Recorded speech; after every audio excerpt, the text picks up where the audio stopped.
So we are back with our traffic talk for January. I'm Jeanne Ingersoll. I'm a director of business development for Shopper Track Analytics with Sensormatic.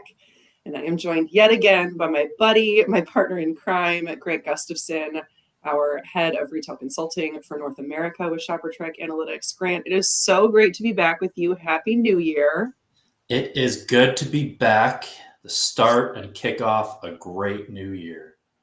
It absolutely is. It absolutely is. How are your holidays? Can you kind of give us a little bit of a summary? Oh, they were good. It was great. It was a busy season for retailers, and it was a lot of good time with family. So, how about yours? It was good. It was good.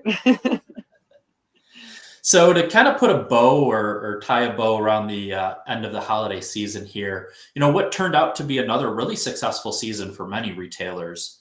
What really stood out to me this year was retailers' ability to meet their customers where, when, and how they wanted to shop. Looking back at this past year, traffic was really centered around some of the key promotional periods.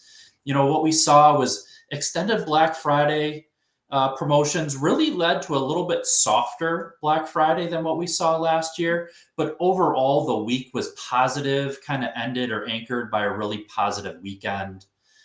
But make no mistake, Black Friday is still the busiest shopping day of the year by almost a factor of two, and is such an incredible, important day for retailers.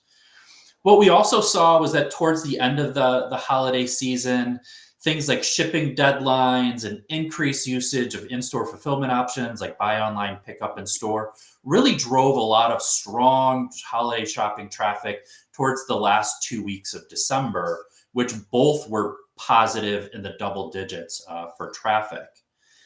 And an early nod to this year, Christmas this year is going to fall on a Thursday for the first time since 2017.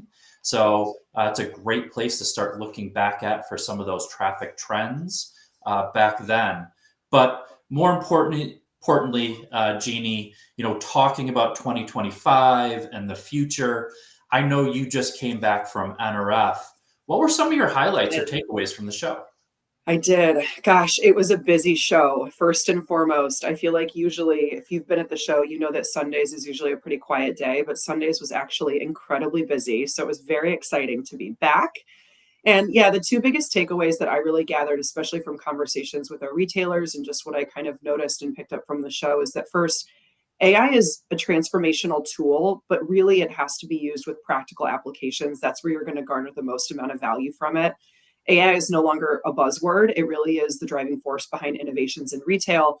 And at NRF, the big idea wasn't just about how, but more so about the so what. And so it's about understanding how to apply AI more so to your business to create real impact. And whether it's using analytics to optimize, your customer journey in store, help uncover actionable insights, from the data that you're using, really the focus has to be on what you want to achieve and how you're going to transform your operations by leveraging that information.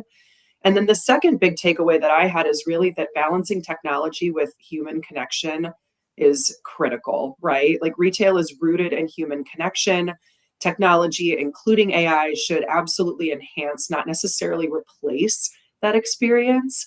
And so we also saw a strong push towards that, as well as sustainable practices too. So from measuring carbon footprints to optimizing energy use and ethical sourcing, retailers are really making these shifts to meet these regulatory demands and align with what customers and consumers expect in 2025. So they really want meaningful, personalized, and environmentally conscious experiences. It was a great show.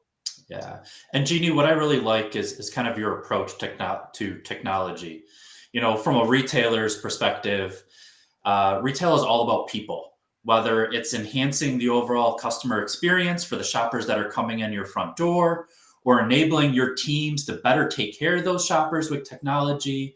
It's really about understanding what is the use case that's going to improve that customer experience, make it more seamless for your shoppers, and ultimately drive more revenue for your stores. Absolutely. Absolutely. Yeah. And Grant, as always, for us and for our audience, if you guys want to continue the conversation with Grant and I, please be sure to reach out to us on LinkedIn. Grant has a holiday recap blog coming out today, so keep an eye out. I think we're going to be adding the link below.